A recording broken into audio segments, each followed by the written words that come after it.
Эрх мэдэл хэмээх зүйлийг бид ерөнхийлөгч, ерөнхий сайд, засгийн газар, парламенттай холбоотой мэтээр ойлгодог. Тийм үе байсан. Харин өнөөгийн ертөнцийн жинхэнэ эрх мэдлийг энэ уудам тал хүндэд ажлынхаа байрыг байгуулсан хэсэг элитүүдийн бүлэг гартаа атгадаг болжээ. Дэлхийн бондын зах зээлийг хяндаг нэг хүн энд бий.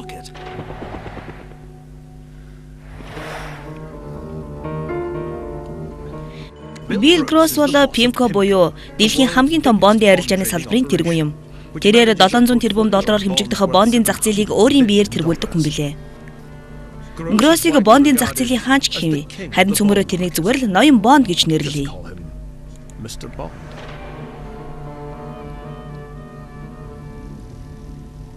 Бонд бол дэлхийн санхүүгийн болон улс төрийн ертөнцийг холбож байдаг маш хүчтэй хэрэгсэл юм. Засгийн газрууд зарим үед татвараас цуглуулсан мөнгнөөсөө илүү их мөнгө хөрөнгийг зарах шаардлага зүй ёсоор тулгардаг. Үүний тулд бонд гаргаж арилжаалдаг арга нэвтэрсэн юм. Гэхдээ хамгийн гайхалтай нь хэрвээ та бондноос салъя гэж бодвол засгийн газар чинь танд заавал бэлэн мөнгө эргүүлж өгөх албагүй. Та энэ Токиогийн бирж мэтийн газар хурч ирээд л өнөөх бондо зарчих боломжтой. Банк бий болсны дараа бондын зах зээл үүссэн нь дэлхийн санхүүгийн түвхэнд гарсан нэгэн том хувьсгал байлаа. Бондын ачаар засгийн газрууд мөнгө зээлэх цоо шинэ аргатай болсон юм. 600 жилийн өмнө хойд Италид үргэлжлэн дан бондын зах зээлээс санхүүжигдэж байлаа. Бонд хэмээх зүйл Ватерлуугийн тулалдааны хувь заяанд нөлөөлж дэлхийн хамгийн томоохон зах зээлийг үүсгэсэн юм. Америкийн иргэний данд өмнөдийнхэн ялагдахад мөн л бонд нөлөөлсөн. Харин орчин үед бондын зах зээл нэгэн цагт хүчрхэг байсан Аргентин мэтийн улсуудыг өвдөг дээрнээс сөхрүүлжээ. Эдүгээ засгийн газар болон компаниуд бондын ачаар төсөөлөгдөж бэрх их мөнгийг зээлэх болсон байна. Дэлхий дээр нийт 85 тэрлэн доллартай тэнцэх бонд бий болсон гэсэн яриа байдаг. Сонирхолтой нь бид хүссэн ч хүсээгүй амьдрал маань бондын зах зээлтэй салшгүй холбоотой байдаг. Бондын зах зээл хямрвал бидний авдаг тэтгэвэр буурж, тэтгэврээр амь зуудаг хүн бүрийн орлого багасна. 2007 оны зун эхэлсэн дэлхийн санхүүгийн хямралын үед Америкийн засгийн газрын бондууд хөрөнгө оруулагчдын авралын уд болж зах зээл дээрх хөрөнгө хувьцааных нь үнэ хаюулаас хамгаалагдаж байсан юм. Хэрвээ Билл Гросс бондод итгэх итгэлээ алдсан бол тэр нь санхүүгийн зах зээлд яг л аян мэт нэргэлт болох байсан юм а. Тэгэхээр ноён бонд хэмээх энэ хүн өөрийнхөө төсөөлж байснаас илүү их эрх мэдэл, хүч чадалтай болсны шалтгаан нь ийм. Тийм ч учраас хоёр бонд хоёулаа үхлийн хүчтэй зэвсэг болжээ.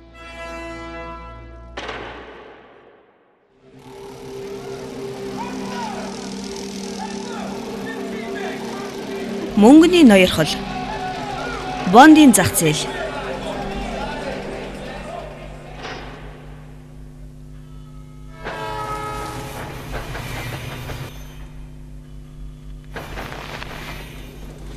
Эртний Грекийн гүн ухаантай Хилоклатис дайн бол бүх зүйлийн эцэг гэж хэлсэн байдаг.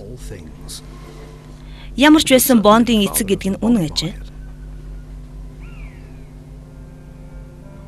14-өөс 15 дугаар зууны хооронд дундад зууны үеийн Тусканы хот улсууд болох Флоренц, Пиза, Сиене мэтийн улсууд хоорондоо байнга дайтдаг байлаа. Гэхдээ энэ нь хүмүүсийн дайн гэхээсээ илүү мөнгөний дайн байсан юм.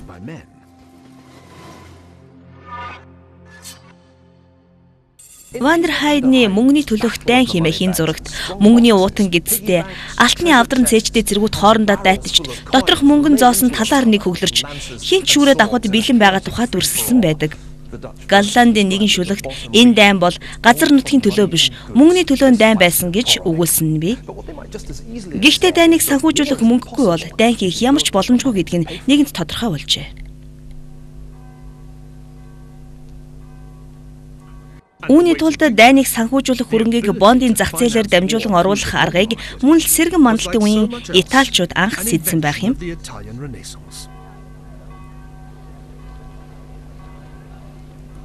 Өөрсдийн ард иргэдийг дайны талбарт илгээж амь эрсдүүлэхгүй тулд хот болгон кондитри буюу их хэмжээний төлбөр авч бусдын өмнөөс тулалдаг, айрамтай гэрээ байгуулдаг байлаа. 1360-аас 1370-ад оны үеийн кондитер дунд нэгэн хүн бусдаас илүү хүчирхэг байсан юм. Энэ бол Флоренцийн сүмд байдаг дурсгал бөгөөд ард олон энэ хүнд талархсан сэтгэлээ илэрхийлж бүтээлгэжээ. Төрхөн арай өөр харагдаж байгаа ч энэ өршөөлгүй дайчингээр Эссексийн хүн байсан юм. Тэрээр дайн тулаанд маш чадварлаг нэгэн байсан учраас Италичууд Сэр Жон Хоквуд Живано Кот буюу дайчин Жон гэж нэрлэдэг байжээ. Энэ цайз бол өөрсдийнх нь төлөө дайтаж гарамгаа гавья байгуулсан Хоквудад Флоренцочдоос өгсөн олон бэлгийн нэг юм. Гэвч Хоквуд бол хэрэг дээрээ Милан, Пиза, Патио, Паблам гэд илүү мөнгө амлсан хинэж төлөө дайдахад бэлэн шунхай нэгэн байсан юм.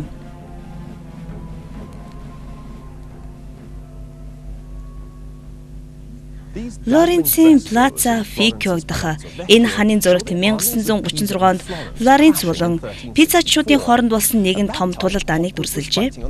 Тэр үед Хоквуд Пизагийн талд тулалдаж байсан бол 15 жилийн дараа нөгөө талд нь орсон байдаг. Яагаад гэвэл Флоренц илүү мөнгөтэй байсан юм. Энэ дайнд асар их зарлага гарсан учраас Италийн хот улсууд хямрахад хүрчээ. Инх 50 тогтсны дараах жилүүдэд гаргаж байсан зардал нь хүртэл татварын орлогоос хэд дахин давж байлаа. Хоквудад дайны төлбөрөө өгөхийн тулд Флоренц өрөндөө бараг живж байлаа.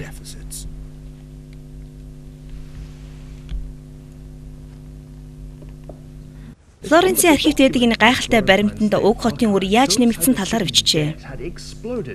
14-р зууны эхэнд 15 мянга байсан үр нь 1426 он гэхэд 5 сая болсон байна.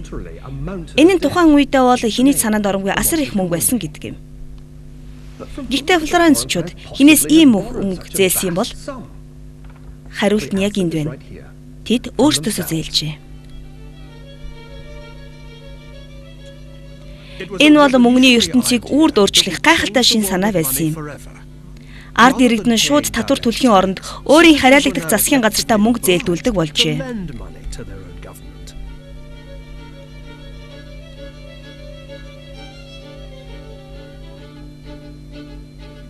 Зээлүүлсэн мөнгөнийхөө хариуд тэд хүү авдаг болсон байна.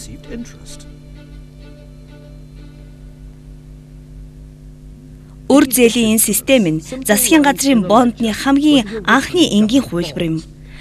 Хамгийн гайхалтай нь гэвэл яаралтай бэлэн мөнгө хэрэг болсон үед бондо бусад хүмүүст зарж болдог байсан учраас хөрвөх чадвартай актив байжээ. Ийм учраас Флоренцийн засгийн газар ард иргэдтэй хамгийн том хөрөнгө оруулагч болж чадсан юм. Дайн өрнсөн тэр жилүүдэд өнөөгийн бондын зах зээл мэндэлж бүх хүн хоцсон юм. Бондын ачаар хот улсууд дампуурлаас аврагдаж ард иргэд хүү авч байгаадаа баярлах болов. Бас хүссэн үедээ бондо зах дээр арилжиж болно. Үүний ачаар Флоренцийн ард иргэд өрийн хямралаас айх хэрэггүй болж илүү том зүйлд анхаарлаа хандуулах болжээ. Гэхдээ энэ ухаалаг санаанд нь нэг бэрхшээл тулгарсан юм а.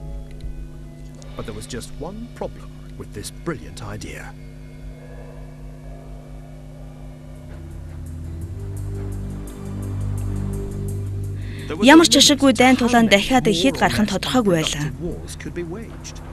Өөр нь нэмэгдэхийн хэрээр Италийн хотууд илүү их бонд гаргаж, илүү их бонд гаргахын хэрээр хөрөнгө оруулагчдын дунд үн цэн нь буурах боллоо.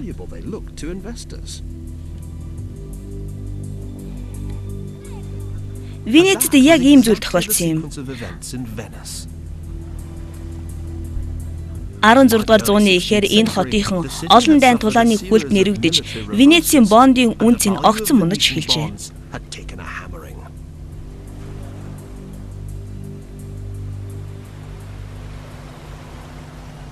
1508-аас 1528 оны хооронд Венецийн бонд зохих ёстой үнийхээ 10% арилжаалагдаж байсан юм. Дайн болж байгаа энэ үед бонд авал маш эрсдэлтэй. Учир нь хотын зүгээс танд мөнгийг чинь эсвэл хүүг чинь өгөхгүй байж мэднэ. Гэхдээ нөгөө талаар хүүг бондын анхны үнийн хуваар бодож өгдгийг санах хэрэгтэй. Хэрвээ та бондыг зохих үнийх нь 10% худалдаад авчихвал танд бодогдох хүн магадгүй 50% ч болж магадгүй шүү дээ. Бондын зах зээл яг ийм зарчмаар ажилладаг. Ашиг олохын тулд та эрсдэл хүлээхэд бэлэн байх ёстой.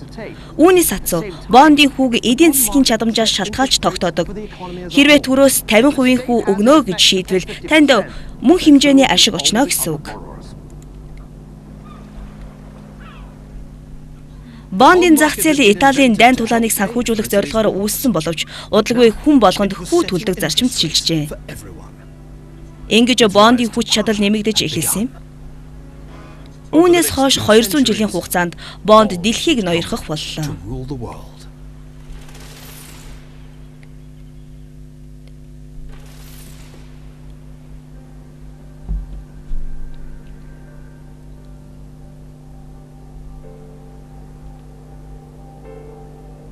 Ватерлоогийн тэмцлийг шийдэхэд тусалсан санхүүгийн нэгэн эзэнт гүрэн энэхүү ордныг бариулжээ. Санхүүгийн ертөнцийн Бонапарт гэж алдарсан нэгэн хүн энэ эзэнт гүрнээс төрсөн юм.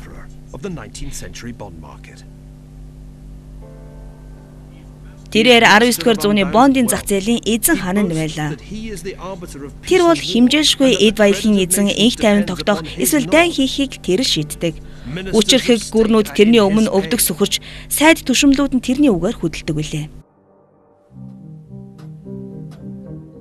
Энэ бол 1828 онд парламентын радикал хүчний гишүүн Томас Данскны хэлсэн үг. Тэрээр Нэтан Ротшайлдыг ийхүү дүгнсэн юм. Ротшайлд бол бонд арилжаалагч, хожим дэлхийн хамгийн том банк болсон Лондонгийн банкны салбарыг үүсгэн байгуулагч юм. Бондын зах зээл тэрний асар баян болгожээ. Үнэхээр баян учраас Европ даяар 41 эдлэн харш бариулсан байна.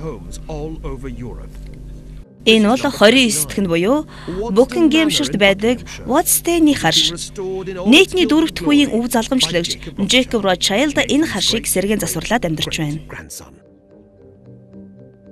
Тэр бол намхан, тарган, ихэн боддог, маш ухаалаг хүн байсан гэдэг юм.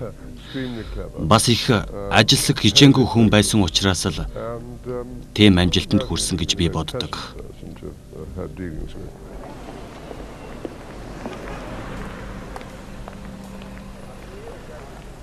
1810-аас 1836 оны хооронд Майя Амсел Ротшайлдын 5 хүү Франкфуртын Жүүдийн хороолоос гарч олон улсын санхүүгийн салбарт өөр хинтэй ч зүйрлэшгүй нэр нөлөө бүхий хүмүүс болж чадсан юм.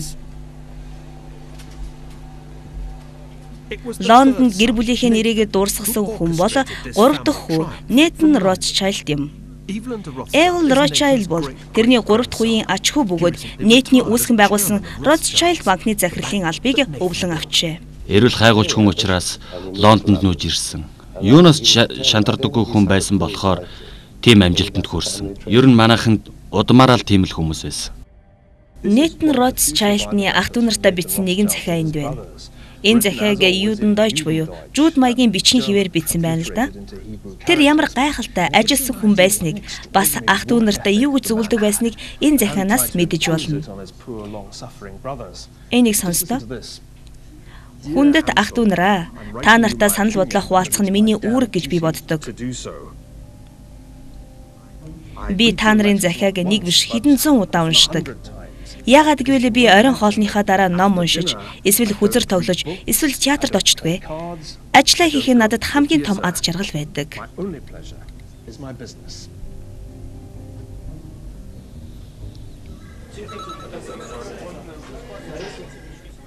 Нэтэн ийм ажил хичээнгүйн дээр үнэхээр сод ухаантан байсан учраас Жүүдийн хорооллын шовдор нэгэн хүү байсан тэрээр Лондонгийн бондын зах зээлийн хаан болж чадсан юм а.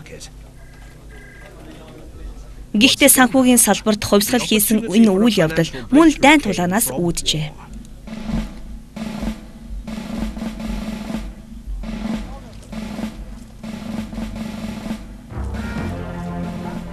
1815 оны 6 дугаар сарын 8-ны өглөө Жоков Веллингтоны командалсан Британи, Голланд, Германы 68,000 цэрэг Брюсселээс холгүй орших Ватерлоогийн талд Францын бараг адил тооны цэрэгтэй тулалдахаар цугларчээ.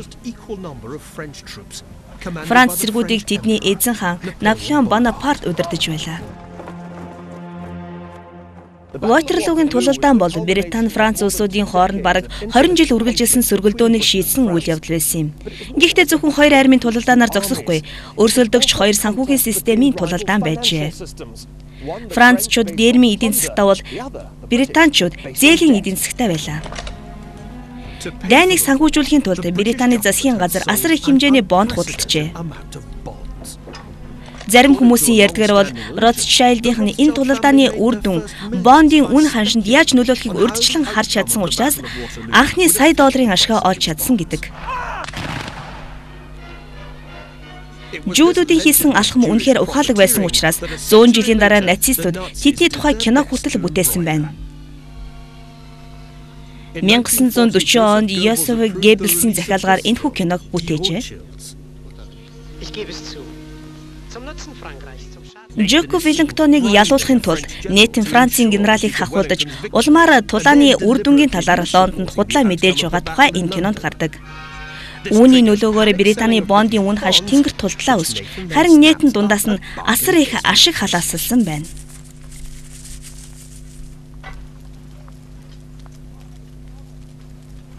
Гэхдээ 1815 онд энд огт өөр зүйл болсон юм. Веллингтон Наполеоныг ялснаар нийтэн асар их ашиг олох нь бүхэл харин ч дампуурах төгсөн байна. Жихэн үйл явдал Ватерлоогийн тулалдааны дараа өрнөжээ. Яг ямар үйл явдал болсныг одоо өгүүлье. Хүмүүст бонд зарснаар Британий засгийн газар ихээхэн бэлэн мөнгөтэй болжээ. Гэхдээ Веллингтонд бонд мөнгөн тэмдэгтийн аль нарынч төлбөр төлөөгүй юм а. Британий холбоотнуудыг Францын эсрэг дайтуулахын тулд олон улсад хүлээн зөвшөөрөгдсөн огт өөр валют хэрэгтэй байлаа.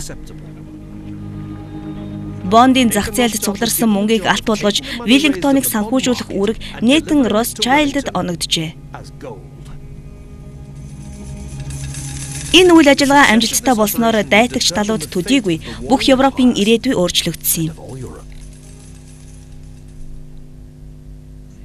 Энэ захианд Rothschild-ийн гэр бүлийнхэн болон Британий засгийн газрын тухай бичсэн байна. 1914 оны 1-р сарын 11-нд бичсэн энэ захиа бол нэг ёсондоо Британий засгийн газрын тушаал юм. Энэ тушаалаар ноён Нейтан Rothschild-ыг Британий засгийн газрын зуулчлагч болгосон байна. Нийтний үүрэг бол Европ Тибээс аль болох их алт цуглуулж Веллингтоны армийг санхүүжүүлэх явдал байлаа. Веллингтон тэр үед Испаниас гарч Францын өмнөд рүү давшиж байлаа. Rothschild Европыг хамарсан сүлжээ бий болгож чадсан эсгээс энэ тулааны хувь заяа хамаарч байсан юм. Өөрөөр хэлбэл Веллингтон цэргээ захирж байхад нийтэн алтаа захирах ёстой байжээ. Дайны үед их хэмжээний алт зөөх нь мэдээж эрсдэлтэй байлаа. Гэхдээ Rothschild хүчрэх сүлжээ үүсгэж чадвал эрсдлийг арилгаа зогсохгүй ирээдүйд хэрэгтэй гэж боджээ.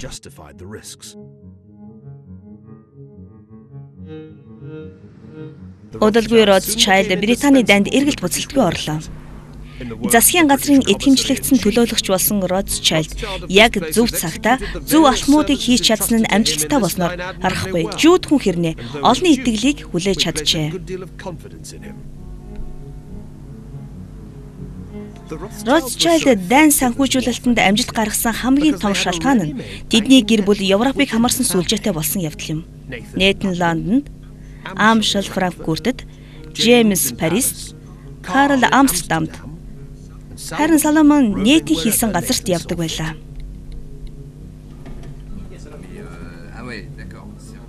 Хэрвээ алтны үн Парист өндөр, Лондонд хямд байвал Парист байгаа Джеймс худалдана. Харин Лондонд байгаа нийтэн худалдаж авна. Миний бодлоор элдэн зөвөө маань ийм амжилтанд хүрсэний нууц нь ах нартайгаа хамтарч ажиллаж байсан явдал юм. Тэд Европын гол санхүүгийн төвүүдэд салбараа нээж ажилласан.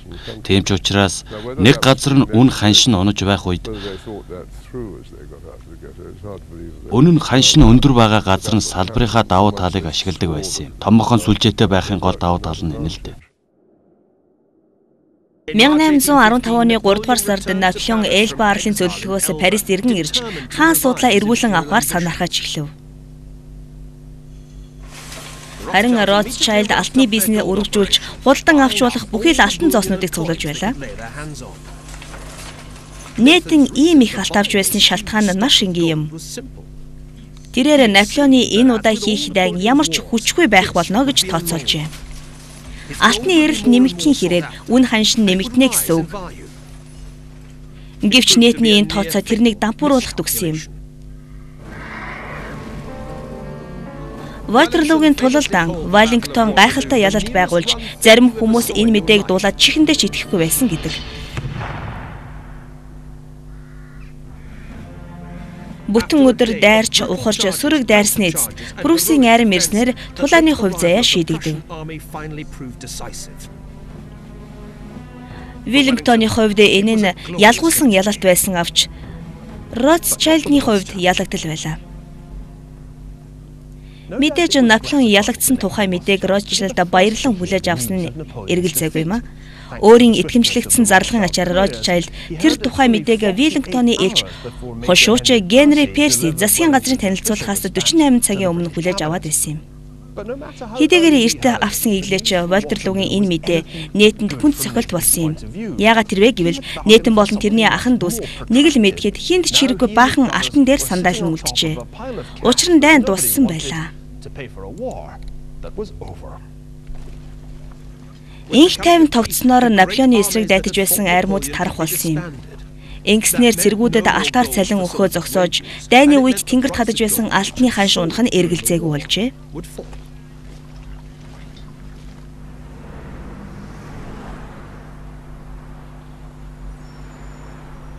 Нийтэн маш их алдагдалд орох нь тодорхой боллоо. Үүнээс гарах ганц л арга байлаа. Тэрээр Ротшайлдийнхны энэ их алтыг бондын зах зээлд барьцаалах маш эрсдэлтэй алхам хийхээр шийдсэн байна.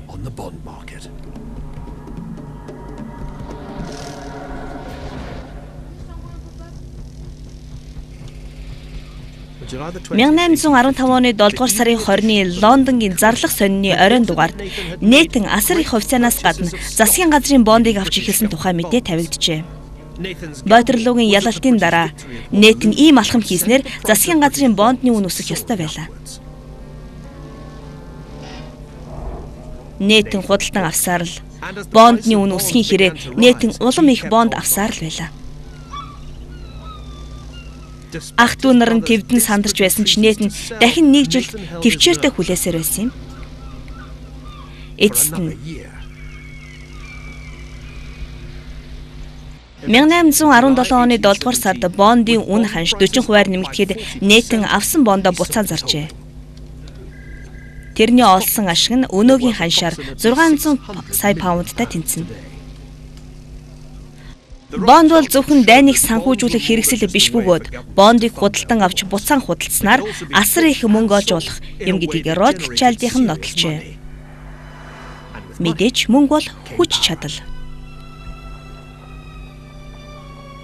Хэрвээ та нар бусдаар хайрлуулж чадахгүй бол бусдыг айлгаж амьдр гэж Майя Амшил Ротшайлд 5 хүүдээ сургадаг байжээ. Тэгээд ч 19-р зууны бондын зах зээлд хаанчилж байсан Ротшайлдийнхныг хүмүүс хайрлахаасаа илүү тэдээс айж имээдэг байсан юм. Гэтэл удалгүй тэднийг үзэн ядах болов.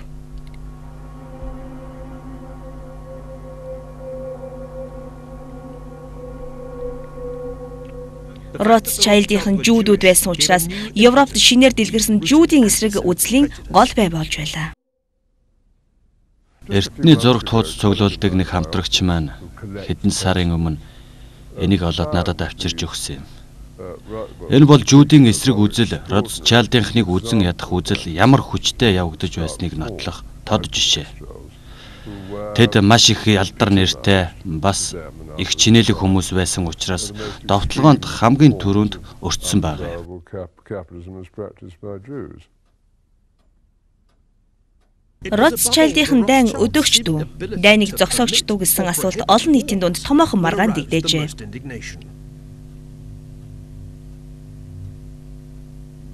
Ротшайлдийнхан дайн өдөөгч юм байна гэж та бодож байж магадгүй. Нийтэн томоохон ашгуудаа дайны ачаар олж байсан.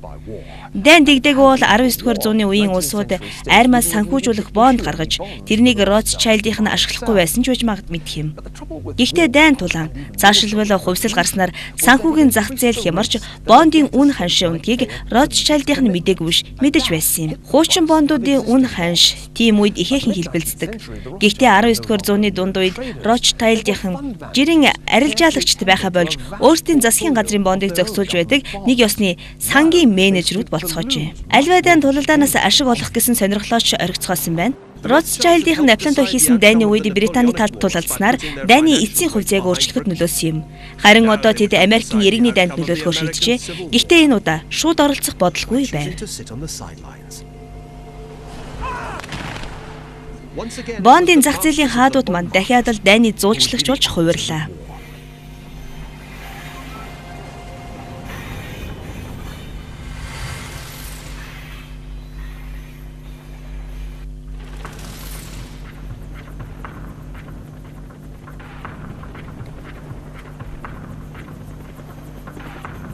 Ватерлуугийн тулалдаанаас 50 жилийн дараа дэлхийн бөмбөрцгийн нөгөө хагаст өөр нэг дайны хувьцаа бондын зах зээлийн хүчээр шийдэгдсэн гэх юм.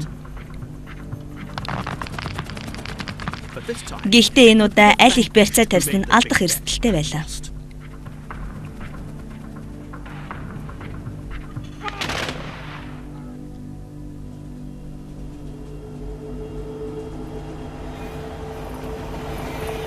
Түүхэнд бичснээр бол Америкийн иргэний дайны хувьцааг шийдэх үйл явдал 1863 оны 8 дугаар сард буюу дайн эхэлснээс 2 жилийн дараа болжээ. Тэр үед нэгдсэн хүчнийхэн Миссисипи мужийн нийслэл Жексон хотыг эзлэж холбоотны армийг баруун зүгт Виксбург руу ухрааж Миссисипи мөрөн рүү шахажээ. Нэгдсэн хүчнийхэн зогсоо зайгүй бөмбөгдөлтөнд ор өмнөдийнхэн сар гаруй тисч чадсан боловч эцэст нь зэвсгээ хаян бууж өгөхөөс өөр аргагүй төрсөн юм. Виксбургийн тулалдааны дараа Миссисипи муж умардынхны мэдэлд орж өмнөдийнхэн 2 хэсэгт хуваагджээ.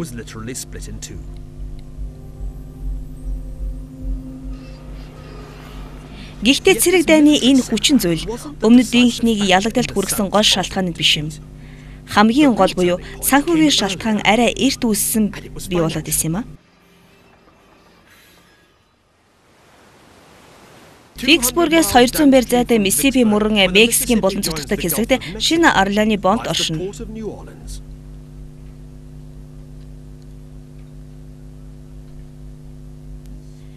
Энэ бол 1812 онд шинэ Орлеанчуудын Английн довтлохоноос хамгаалах зорилгоор баригдсан Пакт цайз. Гэвч 5 жилийн дараа буюу 1862 оны 4-р сарын 28-нд Ахмад Дэвид Фаргет шинэ Орлеаныг эзлэн авснаар энэ цайз өмнөдийнхнийг умардынхнаас хамгаалах аргагүй болсон байна. Шинэ Орлеан бомб өрнөдийнхнийг экспортын гол түвшиц газар байсан учраас тэр бол шийдвэрлэх үйл явдал байсан юм. Хөвөнгийнхөө худалдааг алдах нь өмнөдийнхний хувьд суурил байлаа. Учир нь бондын зах зээлийг дайнд ашиглахад хөвөнгөөс олдог орлого хамгийн чухал үүрэгтэй байжээ.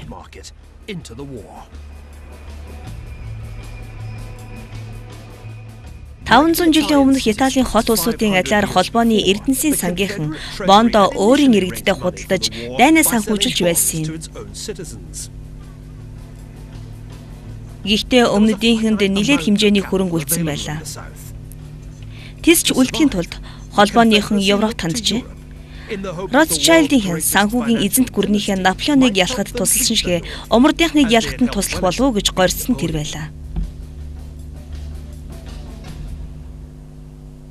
Эхэндээ холбооных нь итгэл дүүрэн байлаа. Нью-Йорк хот дахь Rothschild-ийн суурин төлөөлөгч умардынхныг дургу гэдгээ батлаж 1860 оны сонгуулиар Абрахам Линкольнны эсрэг санал өгчээ.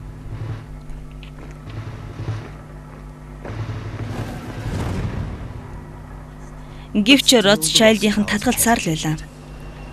Наполеоныг ялахт нь Британий засгийн газарт тусалсан бол нэг хэрэг. Харин өмнөдийн боочлогдсон мужуудаас бонд худалдаж авах нь дэндүү эрсдэлтэй хэрэг байв. Тиймээс Rothschild-ийн нь оролцохгүй байхаар шийджээ.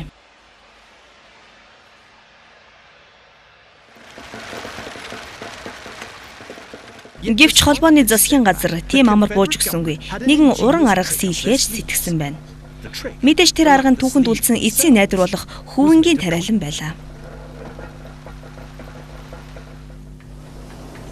Бондынхоо баталгааг хөвөнгөөр гаргаж өгвөл бондын хүүгийн хэмжээ буурсан ч хөрөнгө оруулагчид оронд нь хүн авна гэдгээ мэдээд дуртаяа оролцоно гэж тэд сэтгсэн байна.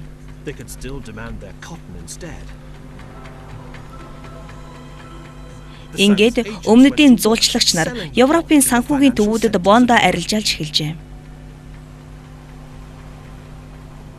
Холбооны засгийн газар Амстердам нийтийн Европын томоохон санхүүгийн төвүүдэд бондоо арилжаалж эхлэхэд хөрөнгө оруулагчид эхэндээ огт тоосонгүй. Гэтэл Францын Эмрел Эрлер компани хөнгөөр баталгаажсан бонд гаргаснаар нөхцөл байдлын эрс өөрчлөгдсөн юм. Энэ компани бонд хүүн болж хөврөх чадвартайгаас гадна дайны өмнөх үеийн ханш буюу 1 паунд тутам нь 6 песээр үнэлэгдэж байсан учраас ихээхэн амжилтанд хүрсэн юм. Энэхүү хүүнгийн бонд нь өмнөдийнхний санхүүгийн шинэ аргад түлхэж өгчээ. Хэрвээ хүүнгийн нийлүүлэлтийг хянаж чадвал хүүнгийн үн бондынх нь үн ч өснө. Үүнээс хацуу холбооны засгийн газар дэлхийн хамгийн хүчирхэг бүрэн болох Британд шахалт үзүүлэхдээ хүүнг ашиглаж эхэлсэн байна.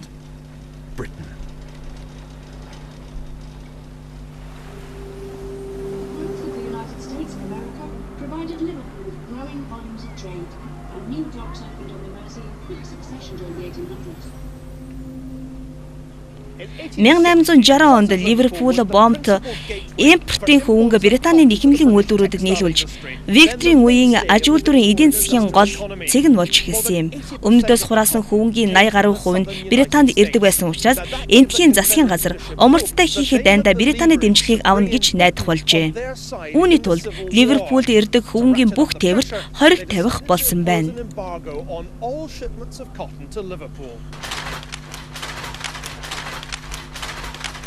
Өмнөдийн энэ арга нэг хэсэгтээ үр дүнгээ өгчээ. Хөвөнгийн үс өсөхийн хэрээр холбооны засгийн газрын хөвөнгийн баталгаатай бондын үн өсч эхлэв. Хөвөнгийн экспорт тавьсан хориг Британий эдийн засгийг сүрүүлж эхэллээ. Үйлдвэрүүдэд ажилчдаа цомгтгож эцэст нь 1862 онд үйлдвэрлэл бараг бүхэлдээ зогсов.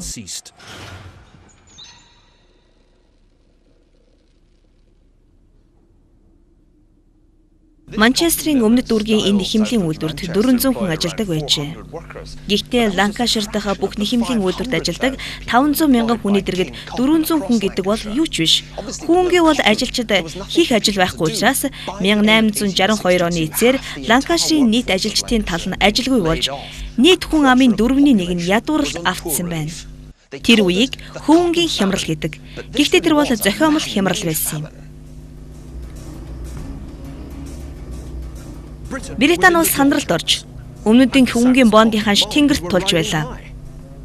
Гэхдээ бондын зах зээлд тогтоосон өмнөдийнхний хяналт нэг болцолтой байсан юм. Хэрвээ өмнөдийнхэн бондынхоо хүүг төлж чадахгүй бол хөрөнгө оруулагчид авсан бондоо бүгдийг зарж дахиад худалдан авах болох эрсдэлтэй байлаа.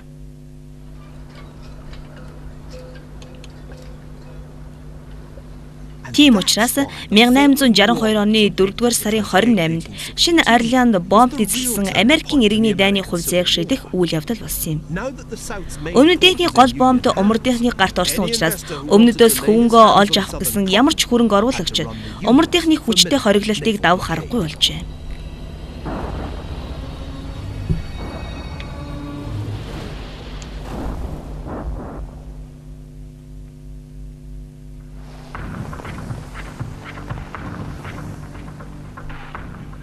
Холбооныхан гар мухардлаа. Баахан хүү амлаад бондо зарчихсан боловч хүүгээ түлж чадахгүйд хүрчээ. 1863 он гэхэд Ланкаширийн нэхэмлийн үйлдвэрүүд Хятад, Энэтхэг, Египт гэсэн улсуудаас хөвөнгөө шинээр авдаг болжээ. Харин хөрөнгө оруулагчид өмнөдийн хөвөнгийн бондод аль хэдийнэ итгэхэ болжээ. Ийхүү холбооны улсуудын эдийн засаг сүрхэн тэр. Дотоодын бондын зах зээл нь хямарч гадаадаас хоёрхан зээл олдсон учраас өмнөдийнхэн цаасан мөнгө гаргаж сэргээ санхүүжүүлэхээс өөр арга голдсонгүй. Энэ бол Луизианагийн музейд байдаг тэр үеийн доллар. Нийт 1.7 тэрбум долларын мөнгөнд тэмдэгт гаргажээ. Умардынхан ч гэсэн цаасан мөнгө гаргасан нь дайны өмнөх ханшихаас 50 центтэй тэнцэж байсан бол өмнөдийн доллар ганцхан центтэй тэнцүү байлаа. Мөн бэлэн мөнгө нэмэгдэж бараа таваар хомссноор инфляцийн түвшин галзуурсан мэт өсчээ. 1865 оны 1-р сар гэхэд зарим барааны үн бүтэн 90% өсч байлаа. Өмнөдийнхэн бондын зах зээлийг хүчээр барих гээд бүтлгүүцсэн юм. had lost. Галзуурсан мэд инфляцаар төгссөн ийм орлого түүхэнд олон удаа гарч байжээ. End in ruinous inflation.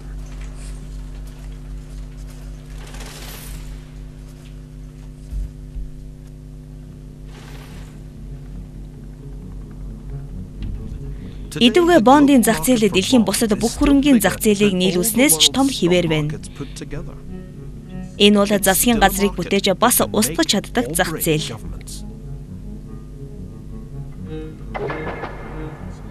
Энэ зах зээлийн эзэн нь Лас Вегасын казиногоос ажиллаа эхлүүлсэн гэж хэлвэл та хэр гайхах вэ? Би блэкжэк тоглодог байсан юм. 60-аад оны сүүлийн үеийн шилдэг блэкжэк тоглогчтой нэг байлаа. Би Вегаст очиж мөнгө хожихын тулд хөзөр тооцоолдог систем зохиосон юм.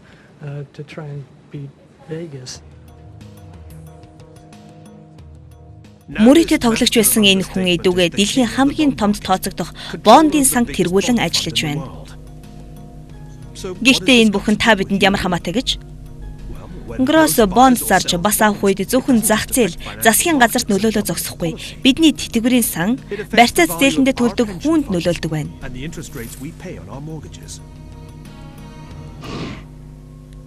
Ноён бонд нэг л юмнаас маш их айдаг. Тэр нь юу вэ гэвэл инфляц юм. Инфляцийн учруулдаг хамгийн том аюул нь юу вэ гэвэл бондын зах зээл дээрх хүүгийн хэмжээг бууруулдаг явдал юм.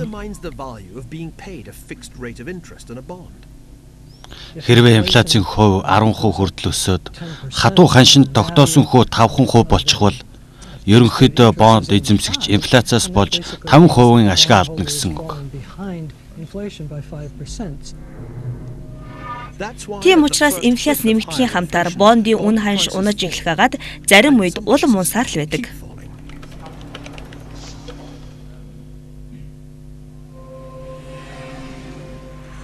Инфляц хэмээх аимшигт мангас шилэн доогтоосоо суларвал юу болдгийг ойлгохын тулд та бүхэн зүгээр л Аргентины жишээг харахад л хангалттай.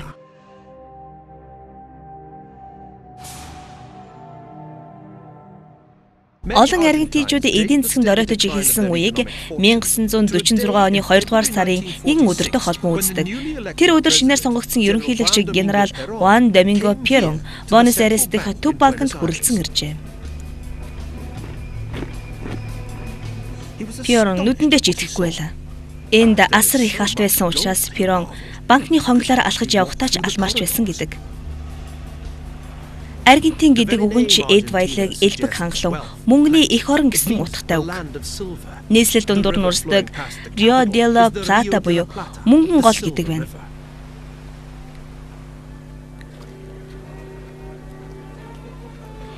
Эрт цагт дэлхий дээр хоёрхан их дэлгүүр байжээ. Нэг нь Лондонгийн энэхүү Найтсбирж дүүрэгт, нөгөөх нь Буэнос Айрес хотын төвд байсан юм байна. 1912 онд байгуулагдсан тэр их дэлгүүр бол Аргентин улс баян орн байсны нэг нотлохоо юм. Цаашлбал хүн амынхан дундаж орлого тухайн үед Америк нэгдсэн улсынхаас 20%-аар илүү байжээ. Тийм учраас хөрөнгө оруулагч нар Аргентиныг Өмнөд Америкийн хамгийн хүчрхэг бүрэн болно гэж найдаад бондыг нь ихээр авдаг байсан юм. Гэвч нэг хэсэг дэлхийн сонгодог эдийн засгийн үлгэр жишээ болж байсан Аргентины санхүүгийн систем тэр үеэс хойш асар өндрөөс унаж юу чгүй сүрсэн билээ.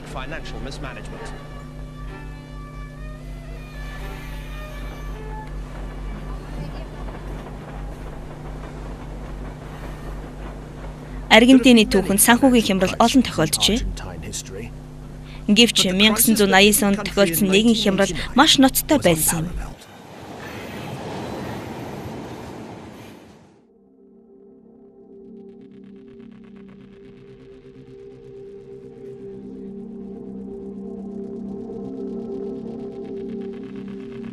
Хоёрдугаар сарын ихээр Аргентинд урд хожид байгаагүй халуун зам болжээ.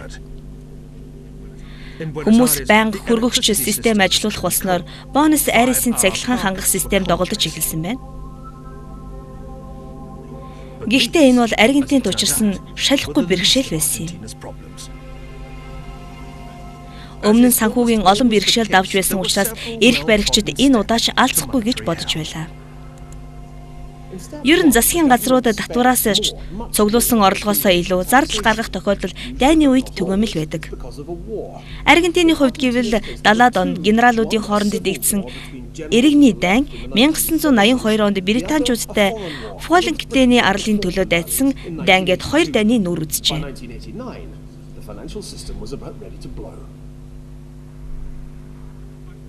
1989 он гэхэд санхүүгийн систем нь хямрахад бэлэн болсон байлаа.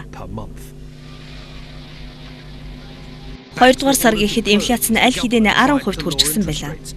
Засгийн газар нь мөнгөнийхөө гадаад валюттай харьцах ханшийг бууруулахаас сэргийлж хүүгээ бууруулсан учраас банкуд хаалга барихад хүрчээ. Энэ арга ч мөнгө бүтсэнгүй. Ганцхан сарын дотор Австралийн доллартай харьцах ханш нь 140%-аар унжээ. Үүнээс асуу засгийн газар нь инфляцийн өсөлтөө хянаж төсвийн алдагдлаа нөхөж чадахгүй байна гэсэн шалтгаанаар Дэлхийн банк Аргентинд өгөх зээлээ зогсоосон байна. Дэлхийн банкнаас бага хүүтэй зээл олдохгүй байсан учраас засгийн газар нь иргэдтэй бонд худалдааж алдагдлаа нөхөхөөр шийджээ. Гэвч инфляцаас болоод хэдхэн өдрийн дотор үн цэнээ алдаж мэдэх эрсдэлтэй Аргентины бондыг сонирхох хөрөнгө оруулагч олдохгүй мэдээж. Хин ч авахгүй байсан тул засгийн газар нь өөр арга хайж эхэлжээ. Нэгэн супермаркет барааныхаа үнийг 30%-аар нэмж байгаагаа цагаан хоолоогоор зарласнаас болж уурсан хэлгэнсэн худалдан авагч нар дэлгүүр хошоог нь түгээх болжээ. Эцэст нь бараагаа авч дийлэхгүй болсон тул дэлгүүрүүд хаалга барьж эхэлжээ.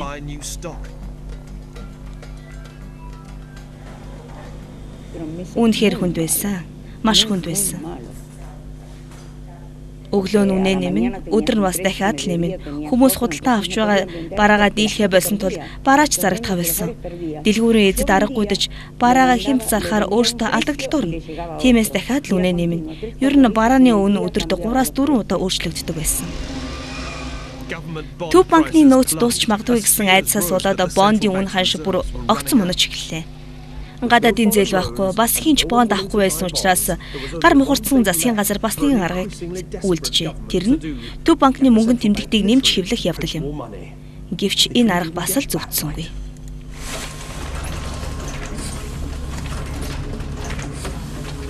Дөрөвдүгээр сарын 28-ны баасан гарагт Аргентин улсын мөнгөний нөөц бүр мөсөн хоосорчээ. Энэ бол маш том бэрхшээл гэж төв банкны дэд ерөнхийлөгч хэвлэлийн хурал дээр мэдэгджээ. Аргентин улс шинэ мөнгө хэвлэх цаасаа зээлээр авсан боловч хэвлэх үйлдвэрийнх нь ажлаа хайчгаад байлаа.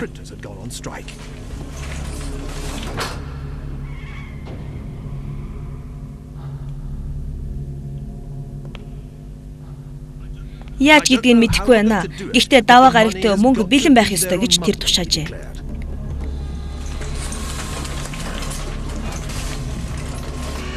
Хэвлэх хүрд эргэлдэх тусам мөнгөний ханш унсаарлаг байсан юм. Гэвч засгийн газар нэмж хэвлсээр л байлаа. 5 дугаар сар болоход аяг кофений үн бүтэн 7 хоногийн дотор 50%-аар нэмэгдэж байсан юм. Нэг үхрийн үн 3 хос гутлын үнэтэй тэнцэх болсон тул фермерүүд үхрээ зарах зах зээл нийлүүлэхэ болжээ.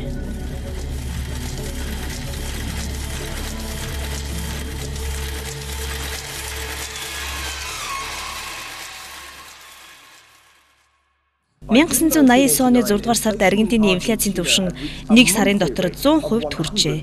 Жилээр бодвол 1200% гэсэн үг. Та бүхэн төсөөлдөө. Хэрвээ та Буэнос Айрест 5 дугаар сард $10,000 оройн хоол идэж байсан бол 6 дугаар сард яг тэр хоолоо $20,000 авч иднэ гэсэн үг.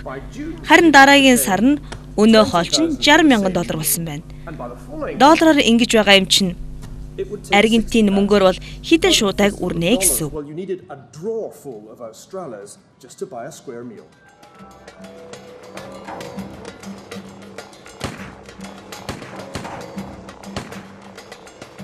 Зурдугаар сард уурлаж бухимдан өсөж сангасан ард иргэд гудамжинд гарч эрх баригчдын эсрэг 2 хоног үргэлжилсэн жагсаал зохион байгуулав. 14 хүн амь өргөдөжээ. Хоол болгоноо үнэтэй дарсаар даруулдаг байсан аргентинчууд нэг л мэдхэд усан шүлээр голоо зогоож үлсгийн зовлонд нэрвэгдлээ. Инфляц огцон өсгөөд хинч хохирдог нь тодорхой. Тэр тусмаа орлогын их усүр нь бэлэн мөнгө байдаг хүмүүс бол ийм үед хамгийн их хохирдог. Эмч, багш нар, төрийн албан хаагчд гээд сарын цалингаараа амьдардаг хүмүүс, тэтгэврийн насных нь бас хөрөнгө оруулсан мөнгөнийхөө хүүгээр амьдардаг бонд эзэмшигчд гэх мэт. Бонус Айрес хотод энэ шиг үнэт эдлийн дэлгүүр маш олон. Бэлэн мөнгөгүй болсон дунд давхаргынхны худалдаалсан үнэт эдлэл, түүхийн дурсгалт зүйлсгээд янз бүрийн эд бараа энд бий.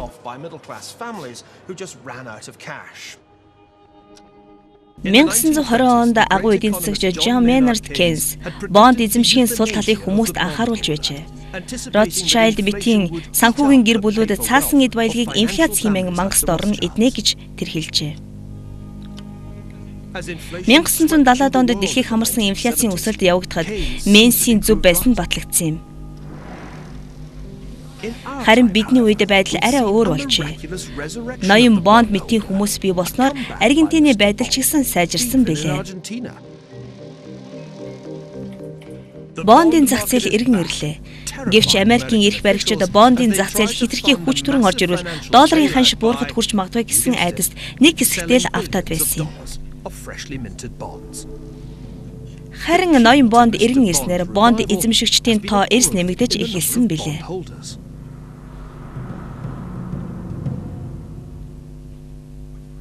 Бид дахиад Италид ирлээ. 600 жилийн өмнө энд бондын зах зээл бий болсон шүү дээ.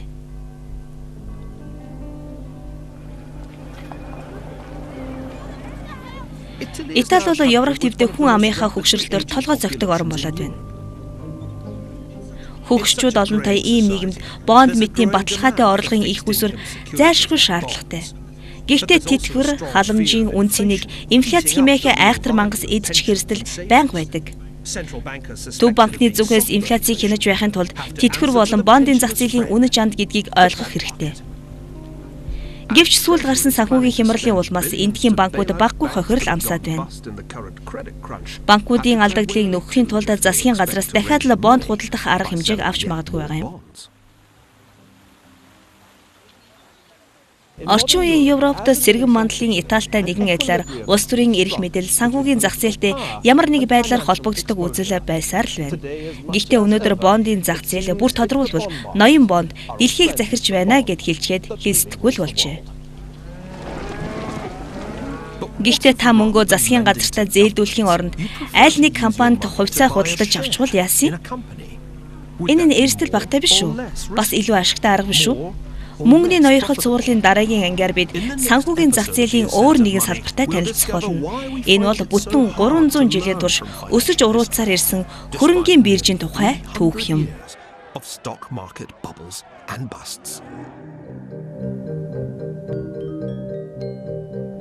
Хоёрдугаар хэсэг төгсөв. The next episode is next Monday from 8 here on Channel 4. Now, next tonight, a brand new series on how lucky are we, our existence, our very own human survival, all stems from catastrophes that happened billions of years ago. Tony Robertson has the evidence.